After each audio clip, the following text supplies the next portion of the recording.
Hi all எல்லாருக்குமே வணக்கம். Welcome back to our channel. இன்னைக்கு நம்ம சேனலில் பார்க்க போகிறது ஒரு பிரைடலுக்கு ஒரு ஃபோட்டோஷூட்காக நான் ரெடி ஆகிறேன். ஸோ அதை பற்றின ஃபுல் விளாக் தான் அதில் பார்க்க போகிறோம். ஸோ இந்த ஃப்ளவர் பார்த்தீங்கன்னா எப்பயுமே நான் வந்து இதிலே பெரிய சைஸ் வந்து யூஸ் பண்ணுவேன்.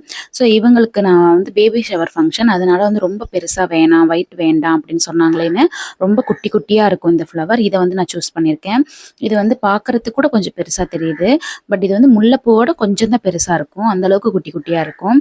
ஷர்விக்கு ஆனுவல் டேக்கு வந்து நான் இதுதான் யூஸ் பண்ணேன், ஒயிட் இருக்காது அப்படின்னு. பூ கட்டிட்டு பார்த்தீங்கன்னா ஷர்வி வந்து ரொம்ப போர் அடிக்குது, ஏன்னா இன்னைக்கு சண்டே.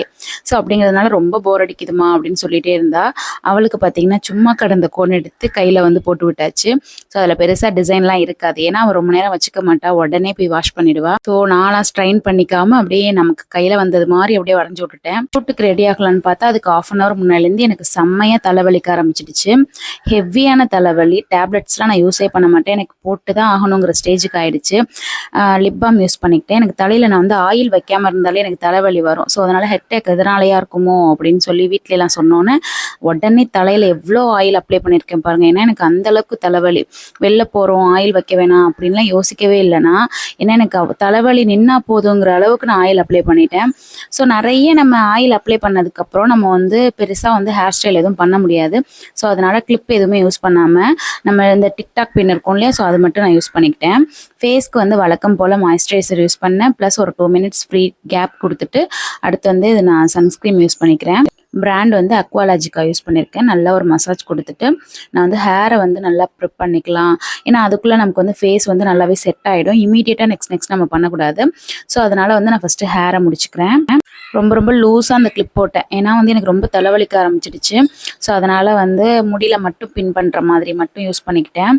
அடுத்து பார்த்திங்கன்னா என்னோடய ஃபேஸ் வந்து நல்லாவே செட் ஆகிடுச்சு. உங்களுக்கு பார்த்தாலே தெரியும், இந்த ஆயில்னஸ்லாம் குறைஞ்சிருக்கும்.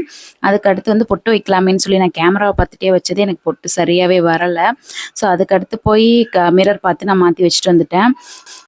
என்னோடய ஃபேஸே வந்து ரொம்ப டல்லாக இருக்குது, ஏன்னா வந்து எனக்கு அந்த ஹெட்டேக்கால் வந்து ஒரு நல்ல ஒரு ஃப்ரீயாகவே இல்லை. ஹெட்டேக்காக நான் வந்து டேப்லெட் யூஸ் பண்ணேன், அதை தேடி கண்டுபிடிச்சி அகைன் அதை நான் வந்து போட்டுட்டேன். போட்டு ஒரு ½ அன் ஹவர்லேயே எனக்கு கொஞ்சம் சரியாயிடுச்சு. நான் ரொம்ப பயந்துகிட்டே இருந்தேன், ஏன்னா நம்ம வெளில போகிறோம், போய் நம்ம கான்சன்ட்ரேஷன் பண்ண முடியாதோன்னு. பட் ரீச் ஆகி ஒரு 20 மினிட்ஸ்லேயே எனக்கு வந்து நல்லா சரியாயிடுச்சு. அதுக்கப்புறம் ஃப்ரீ ஆகிட்டேன். இப்போ நான் இவ்வளோ மேக்கப் பண்ணாலும் இப்போ எனக்கு வந்து ஒரு மாதிரி ஃபேஸ் டல்லாக இருக்கும். ரிட்டர்ன் வரும்போது கூட கொஞ்சம் பெட்டராக இருந்துச்சு. ஸோ எண்ணெய் வடிகிற மாதிரி இருக்கே ஃபேஸு அப்படின்னு சொல்லிட்டு அட்லீஸ்ட் இயரிங்காவது மாற்றலாம் அப்படின்னு சொல்லி பார்த்தேன். ஸோ எல்லாமே ரொம்ப பெருசாக அதை மாதிரி இருந்துச்சு. ஏன்னா நமக்கு இந்த ஹேர் ஸ்டைல் இந்த லுக்குக்கு அது செட் ஆகாது அப்படிங்கிற மாதிரி தோணுச்சு. எனக்கு வந்து இதுக்கு ஷால் வந்து ரெட் கலர், ஸோ அதனால் ரெட்டு வித் க்ரீன் தான் நம்ம யூஸ் பண்ணணும் அப்படின்னு முடிவு பண்ணேன். இந்த செட்டு வந்து எனக்கு ஒரு நெக் செட் வாங்கினேன், அதுக்கு வந்து பேரா கொடுத்துருந்தாங்க. இந்த தோடு வந்து எனக்கு ரொம்ப பிடிக்கும். அது எப்படின்னா ஒரு கெம்பு டைப்பில் இருக்கும் அந்த ஸ்டோன் எல்லாமே. ஸோ அது வந்து பார்க்குறதுக்கு நீட்டாக இருக்கும், ஒரு மாதிரி ட்ரெடிஷ்னல் லுக்கு கொடுக்கும். ஸோ இதே டைப்பில் வந்து நம்ம ஜும்கா வந்து நம்ம அந்த பட்டு புடவை அது மாதிரிலாம் கட்டி போட்டோம்னாலும் சூப்பராக இருக்கும். ஸோ இந்த இயரிங்கை வந்து நான் ஸ்பெஷலாக வந்து ஜூமில் காட்டணுமே அப்படிங்கிறதுக்காகவே நெக்ஸ்ட்டு நான் இந்த வீடியோ எடுத்தேன். ஸோ இந்த தோடு எப்படி இருக்குங்கிறது பாருங்கள். இந்த ட்ரெஸ்க்கு வந்து எனக்கு மேட்ச் ஆகிடுச்சு. ஸோ இது ஷால் வந்து நம்ம பின் பண்ணிவிட்டு கிளம்ப வேண்டியது தான். வீட்டில் பார்த்திங்கன்னா சண்டேனால ஏதாவது நான்வெஜ் இருக்கும் இல்லையா, ஸோ இன்றைக்கி வந்து ஃபிஷ்ஷு. ஸோ ஷர்விக்கும் ஊட்டி விட்டுட்டு அவளுக்கு வந்து மீனுக்கு வந்து முள் மட்டும் எடுத்து கொடுத்துட்டு அவளே சாப்பிட்ருவான். பேலன்ஸ் நானும் அவளும் சாப்பிட்டுட்டு நான் மட்டும் கிளம்பிட்டேன். பெருசாக வந்து எனக்கு இந்த குழம்புல போட்டிருக்கிற ஃபிஷ் வந்து எனக்கும் பிடிக்காது, அந்த மீன் அவளுக்கும் பிடிக்காது. சும்மா வீடியோக்காக ஃபோக்கஸ் பண்ணிவிட்டு தூக்கி வச்சாச்சு. அதிலே குட்டி மீன் தான் நான் போட்டேன். ஷர்விக்கு வந்து ஊட்டி விட்டேன், இல்லைம்மா நான் சாப்பிட்றேன் அப்படின்னு சொல்லிட்டா. ஸோ நானும் அவளும் ஒரே பிளேட்டில் தான் சாப்பிட்டேன். 2 பேருக்கு அந்த ரைஸு அந்த ஃபிஷ்ஷு எடுத்துக்கிட்டோம். முள் மட்டும் தனித்தனியாக எடுத்து வச்சுட்டு அவள் வந்து சாப்பிட்ருவா. எனக்குமே ரொம்ப பசிக்கலை, நான் ஒரு ஃபிஷ் ஷர்வி ஒன்று எடுத்துக்கிட்டா. ஏன்னா டைமே ஆகலை, ஸோ மேக்கப் கிளம்புறோமே அப்படிங்கிறதுக்காக நான் வந்து சாப்பிட்டேன். ஃபோட்டோஷூட் வந்து முக்கியமாக கண்டிப்பாக வந்து நைட் ஆகிடும். மேக்கப் கூட நம்ம முகூர்த்த டைமோ இல்லை நம்ம முடிச்சு விட்டுட்டு வந்துடலாம். ஃபோட்டோஷூட்டை பொறுத்த வரைக்கும் 2-3 காஸ்ட்யூம் மாற்றுற மாதிரி இருக்கும். ஸோ அந்த சைட் கேப்பில் இன்பிட்வீன் 1 ஹவர் அவங்க எடுத்துப்பாங்க இல்லையா ஷூட்டுக்கு. ஸோ அதனால் ஒரு 4 ஹவர்ஸ் கிட்ட ஆகிடும் அப்படிங்கிறது எனக்கு தெரியும். ஸோ நான் இதுக்கு முன்னாடி ஷூட் போயிருக்கேன், ப்ரெக்னன்சிக்கு போயிருக்கிற ஷூட் வந்து ஃபஸ்ட்டு இது தான். ஸோ இவங்க வந்து எனக்கு ஒரு ஸ்பெஷல் மாதிரி. ஏன்னா வந்து எனக்கு என்கேஜ்மெண்ட்க்கு, ரிசப்ஷனுக்கு எல்லாத்துக்குமே நம்ம தான் பண்ணியிருந்தோம். இப்போ ஷூட்டுக்கு நாளைக்கு வந்து பேபி ஷவருக்கும் நான் தான் பண்ணி விட போகிறேன். ஸோ அதனால் வந்து எனக்கு ஒரு எப்படி சொல்கிறது, எல்லாத்துக்கும் நம்மளை நம்பி பிளைண்டாக வந்து ஓகே சொல்லுவாங்க. ஸோ அதனால் நல்லா பண்ணி கொடுக்கணும் அப்படின்னு எனக்கு வந்து ரொம்ப கான்சன்ட்ரேஷனாக இருந்துச்சு.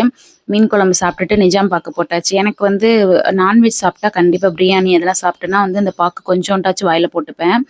அடுத்து பார்த்திங்கன்னா எல்லோரும் பர்ஃப்யூம் வந்து ட்ரெஸ்ஸில் யூஸ் பண்ணிப்பாங்க, நான் வந்து கையில் யூஸ் பண்ணிட்டு போயிட்டு இருந்தேன். ஏன்னா ஸோ மீன் குழம்புல இருந்தாலும் நம்ம வந்து என்ன சோப்பு போட்டாலும் இன்னும் கொஞ்சம் வாசம் வேணுமே அப்படின்னு சொல்லி பர்ஃப்யூமும் யூஸ் பண்ணிட்டு இருந்தேன். நான் எல்லாம் ரெடியாக இருக்கா அப்படின்னு சொல்லி செக் பண்ணிப்பேன். எப்போவுமே வந்து ஒரு 2 டைம்ஸ் வந்து பார்த்துப்பேன். ஃபஸ்ட்டே எடுத்து வச்சுருவேன். அடுத்து வந்து அகைன் ஒரு தடவை பார்த்துப்பேன். இதெல்லாம் வந்து பெயிண்ட் பண்ணும்போது அந்த லைட்டாக பட்டிருக்கிறது அது போகவே மாட்டேன்ட்டு. ஸோ என்னுடைய வண்டியை எடுத்துகிட்டு நான் கிளம்பியாச்சு. என்னோட ஸ்கூட்டி வந்து என்னோட பெஸ்ட் ஃப்ரெண்ட் மாதிரி. ஏன்னா இப்போ எனக்கு ட்ராவல் டைமுக்கு எல்லாமே இதுதான் ஹெல்ப்புக்கு. டெய்லி நம்ம இதில் ஒரு ரைட் போயிட்டுருக்கோமா, ஸோ அதனால் இப்போ நமக்கு இன்னும் ஆனி மாதம் தான் போயிட்டுருக்கு. செம்ம காற்று. இப்போ பாருங்கள், நான் வாசலில் நிற்கிறேன், அவ்வளோ காற்றடிச்சுது. ஆடி மாதம் பிறந்ததுக்கப்புறம் தான் காற்றடிக்குன்னு சொல்லுவாங்க. பட் வந்து இப்போ பின்னாடி எவ்வளோ துணியெல்லாம் எப்படி பறக்குது பாருங்கள். ஏன்னா இப்போல்லாம் வந்து ஆனி மாதத்துலேயே செம்மையாக காற்றடிக்க ஆரம்பிச்சிருச்சு. நான் வந்து வண்டியை உள்ளே பார்க் பண்ணிவிட்டு நான் அவங்க வீட்டுக்கு என்ட்ரு ஆயாச்சு. ஸோ ரொம்ப ஜோவியலாக ஃப்ரெண்ட்லியாக அவங்க பழகுவாங்க. ஸோ எனக்கு எதுவுமே இதெல்லாம் அன்கம்ஃபர்டபுளாலாம் இல்லை. சரி, ஓகே, போயிட்டு நம்ம வந்து ஸ்டார்ட் பண்ணிடலாம் அப்படின்னு சொல்லிட்டு நான் நல்ல வெயிலில் போயிட்டுருக்கேன். டைம் பார்த்தீங்கன்னா 1:30க்கு நான் அங்கே இருந்தேன். நான் ரிட்டன் வரப்போ நான் அவங்களுக்கான ஃபுல் ஒர்க்கையும் முடிச்சுட்டு நான் ரிட்டன் வரப்போ ஒரு 7:30 to 8 கிட்ட ஆயிடுச்சு. ஸோ 2-3 காஸ்டியூம் மாற்றணும். நான் வந்து இதில் வந்து எதையுமே ஆட் பண்ணலை. எல்லாமே என்னோடய இன்ஸ்டாவில் இருக்கும். உங்களுக்கு வந்து மேக்கப் டீட்டெயில்ஸ் பார்க்கணும் அப்படின்னா என்னுடைய இன்ஸ்டா ஐடி வந்து டிஸ்கிரிப்ஷனில் கொடுக்குறேன். அதில் வந்து செக் பண்ணி பாருங்கள். ஸோ இதுலேயும் வந்து பால்ஸ் இதெல்லாம் வந்து அவங்க ரெடி பண்ணி வச்சுருந்தாங்க. ஸோ இதெல்லாம் வந்து பார்க்க க்யூட்டாக இருந்துச்சு. ஸோ நமக்கு வந்து ப்ரெக்னென்சி டைமில் கேர்ளா பாயா எதுவுமே தெரியாதா. ஸோ 2ஓட பால்ஸு, பலூனு, பேபி எல்லாமே இருந்துச்சு. ஸோ பார்க்க ரொம்ப க்யூட்டாக இருந்துச்சு. ஸோ ஃபோட்டோகிராஃபி பொறுத்த வரைக்கும் ஸோ எனக்கும் சரி என்னோடய ஹஸ்பண்ட்க்கும் சரி அவங்களுக்கு வந்து ரொம்ப க்ளோஸ் ஃப்ரெண்டு. ஸோ பலூன்ஸ் எல்லாமே கிடக்கு. நமக்கு வந்து வெயிலில் வந்து பலூன் ஒன்று பட்டு பட்டுன்னு போக ஆரம்பிச்சிடுச்சு. ஏன்னா இதில் இப்போ கிடக்கிறத விட ஒரு 15-20 பலூன் வந்து உடஞ்சிடுச்சு. ஏதாவது லைட்டாக அந்த டோர் ஓப்பன் பண்ணால் கூட உடஞ்சிடுது. அந்தளவுக்கு அனல் காற்றா இருக்க மாதிரி இருக்குது. இந்த டைம் வீட்டில் வந்து ஏசி இல்லாமல் அவங்களால இருக்கவே முடியல, அந்தளவுக்கு இருந்துச்சு. இந்த ஓப்பன் பண்ணால் என்ட்ரன்ஸ் வந்து ஓப்பன் பண்ணால் கூட பட்டு பட்டுன்னு உடைய ஆரம்பிச்சிடுச்சு. இங்கெல்லாம் செம்மையாக வெயில் கொளுத்திடுச்சு. ஸோ இதெல்லாம் முடிச்சுட்டு நான் வீட்டுக்கு வந்து ரெடி ஆகிறப்ப பார்த்தீங்கன்னா நான் சொன்ன மாதிரி ஒரு 7:30 கிட்ட ஆயிடுச்சு. ஸோ நம்ம ஃபோட்டோகிராஃபி மேன் வந்து இவங்க தான். So Sai Sri digital work அப்படின்னு இருக்கும். So Sai Sri digital or Sai ஸ்ரீன்னு இருக்கும். இன்ஸ்டாவில் வந்து நீங்கள் வந்து செக் பண்ணி பாருங்கள். ஸோ நான் என்னுடைய 2-3 காஸ்டியூம் அவங்களுக்கு மாற்றி விட்டுட்டு நான் கிளம்பிட்டேன். பார்த்தீங்கனாலே தெரியும், செம்மையாக இருட்டாயிடுச்சு. ஸோ நான் வீட்டுக்கு வந்துட்டு ஷர்வியோட கொஞ்ச நாளைக்கு ஸ்பெண்ட் பண்ணிட்டேன். அடுத்து நான் நெக்ஸ்ட் டேக்கு வந்து நம்ம வந்து ஃப்ளவர்லாம் அரேஞ்ச் பண்ணி வச்சாச்சு. பார்த்தீங்கனாலே தெரியும், போகும்போது என்னோட ஃபேஸ்க்கும் இப்போக்கும் போகும்போது நான் ரெடியாகி போனாலும் ஒரு பிரைட்னஸ் இல்லை. ஏன்னா எனக்கு அந்தளவுக்கு ஹெட் டேக்காக இருந்துச்சு. ஸோ இப்போ ஃபீல் பெட்டராக இருந்துச்சு. ஓகே, நெக்ஸ்ட் விலாகில் பார்க்கலாம். Until then, bye from Kirti.